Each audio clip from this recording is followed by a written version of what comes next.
What's going on, everyone? Cannabis Express 420. We are back in full volume.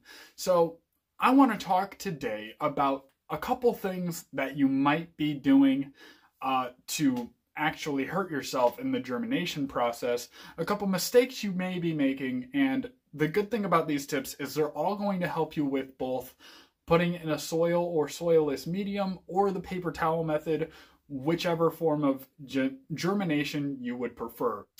One more thing I want to mention before getting into the actual video is that I stream on Twitch almost daily in the mornings, approximately 7 a.m. Eastern Standard Time.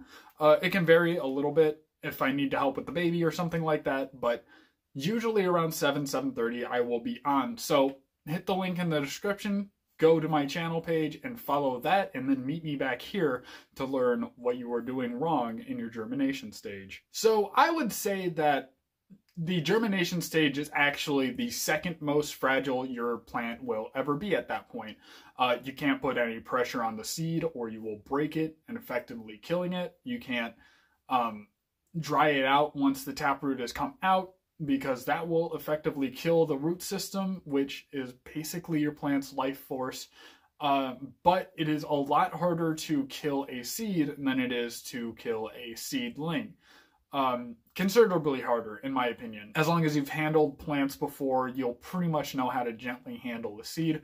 But mistake number one that you're going to be making during your germination stage is not having it warm enough. If you grow in an environment where it is cold a majority of the time, and it, excuse me, and it's actually affecting your grow space where you're going to be growing, or possibly the drawer that you're germinating your plants in, you're going to want to supplement heat and warm up the area, whether you're doing the soil or soilless medium or a paper towel method. Again, this applies to all of them. You're going to want to keep your grow space warm or germination space warm. This can be done by either putting a small heater in a corner or putting a heat pad under the seeds, but no matter what you decide to do, you need to supplement heat and make it comfortable. Now, a good rule of thumb is if you're comfortable, your plants are comfortable, and that goes for your seeds as well. Around 75 is a good temperature. You can obviously bring it up to like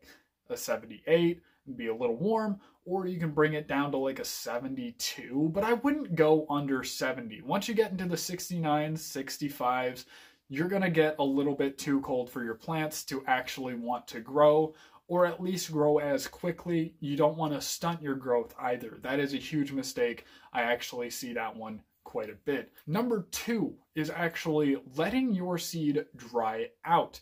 Now, important thing to remember when you're starting the germination stage is you cannot, will never happen, drown your seed. This changes once the taproot actually comes out and the plant needs to take up nutrients as it actually needs it. But when you are doing your germination stage, which is pre-sprout, when you see the sprout come out, that's when you change your schedule of watering and the amount you're actually going to give it. So keep your seed as wet as you need to make sure the germination is actually going to take place. The entire point of germination is to soften the seed so the taproot can absorb water and break out of the soft shell. That's not going to happen if the seed is dry. Storing conditions, cool and dry. So you want to avoid those. You want to make it warm and moist, if that makes any sense. So without further ado, let's get into tip number 3. And I think this is going to be the last tip because I do all these videos off the top of my head. I tried to do as much planning as possible, but we're not going to get into crazy excuses as to why my videos are kind of lazy right now. But number 3 is going to be not having a plan or the resources to transplant the plant into its next home. So if you're starting in a solo cup and you're doing the soilless medium method, you're going to want a 1 or 5 gallon pot that you're going to transfer it into, or its final pot, depending on your preference of transplanting schedule. you're going to want that planned out, and you're going to want the resources for that. I've had a couple of times, it doesn't happen very often, but a couple of times where I've had to let plants be in their solo cups for like 2 weeks too long.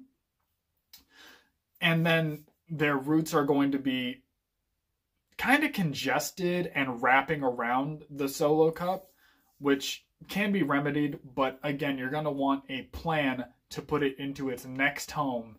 What happened was there was actually a soil-less medium and soil shortage at the same time. So it was hard to get either the peat moss that we grow in or get any organic matter that a lot of other people grew in, simply because we had a boom in people who were growing in my area.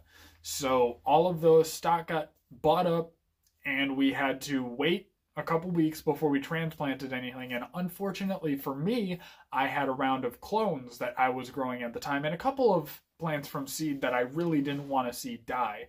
So avoid the headache.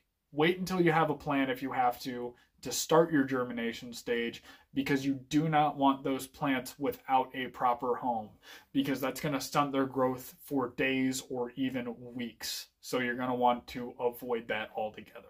If you got value out of this video, please hit the like button. It really helps out a lot. And if you enjoyed your time here and you got value out of this video or many videos you watched before this, please hit the subscribe button so you get notified every time I upload.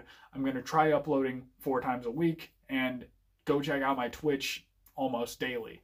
So see you guys next time. Thank you very much.